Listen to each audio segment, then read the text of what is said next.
This is about a 4-minute clip of an ESPN employee being secretly recorded by James O'Keefe and his investigative crew. This is a producer at ESPN. I believe he's an African-American gentleman. I hate the word African-American. A black American that is talking about Stephen A. Smith's role at ESPN. I find this fascinating. I find it enlightening.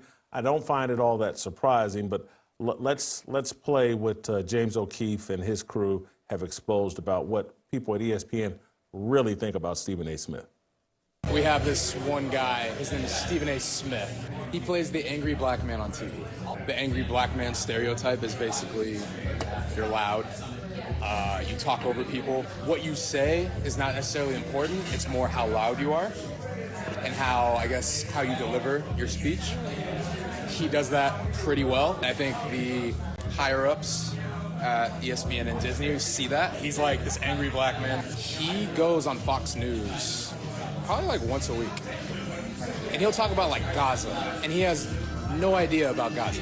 Talking about like his views on Gaza. And we're like, brother, you were just talking about the Lakers like 3 hours ago. Like, what do you know about Gaza? Stephen A. had been talking about LeBron's son for like a while.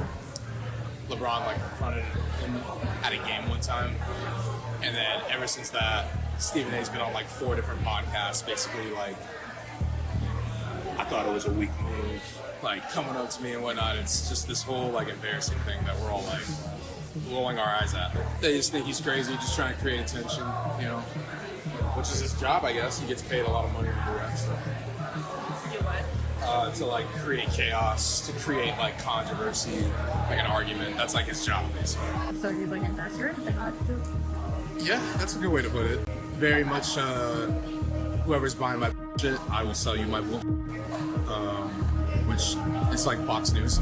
What that confirms, and everybody knew it was obvious, but that everybody knows that Stephen A. Smith is a gimmick.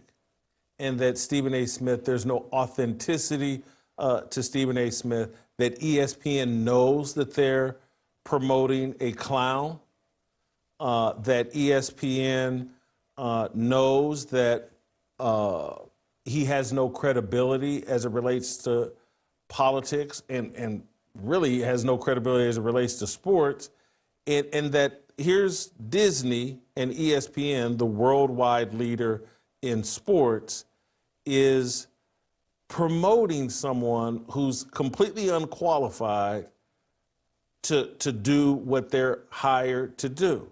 They're just there to create chaos and cliques and division and to fit a stereotype of, as this man described it, the angry black man.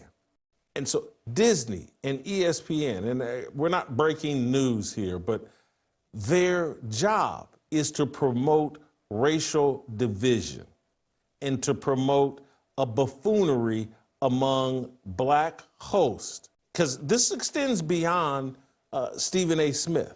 And they have a play-by-play broadcaster, the Mark Jones character, and Stan Verrett, that sit on social media and pretend like there's Al Sharpton or Jesse Jackson or baby Louis Farrakhan. And ESPN's good with this because this is the role that they have designed for black men. Promote racial division. There are people like Stephen A. Smith who are paid to promote racial conflict and to promote a negative image of black people. Uninformed, emotional, loud, willing to say and do whatever.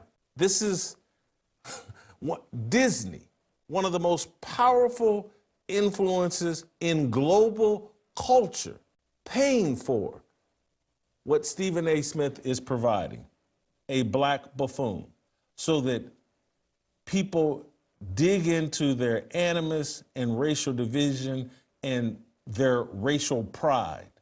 It's sad. And when you hear me talk about, hey, Stephen A. Smith is a plant, this is what I'm talking about. Everybody knows exactly what ESPN is doing, including ESPN employees. When they don't think they're on camera, when they don't think someone's listening to them, they actually say what they think and what they know to be true and what the conversation is like at ESPN behind the scenes. So I want to connect this, and we'll land the plane here, as it relates to the NCAA tournament, as it relates to men, as it relates to the controlled demolition of American Christian culture. All of this is by design. You need this conflict so that they can transition us into a culture that is a total slave to the elites. And you can sit there and say, well, it's always been that way. And I would say, not to this degree. This is a new level. There was a path for all of us, black, white, brown, yellow. There was a path for all of us. If we assimilated and adopted certain biblical values, we could climb the ladder here in America. It was a system that was not perfect, but it was better than anything else. And people like Bob Iger and corporations like Disney are in on the controlled destruction of an America that far better served all of us than this new world order and this new system that they're creating that only serves the elite, puts power in the hands of the few, and they get to decide if you get to join their club. And so for black men here in America, they want you to tat yourself up, baby mama yourself up, pull your pants halfway off your rear end, avoid all education, act like a degenerate, act like radical materialism and pleasuring yourself at every instance in hedonistic sexual pleasure is the end-all be-all. Once you commit to all of that, then you get to join the elites. This is sexual degeneracy and a rejection of righteousness that's planned and being executed and orchestrated for all of us. You can see it in the NCAA tournament. You can see it in who ESPN and Disney invest in. You can see it everywhere you turn if you just take the scales off your eyes. And if you just remove the racial idolatry, well, as long as it's black, it's a good thing. No, degeneracy under any color scheme is degeneracy and an abomination to God.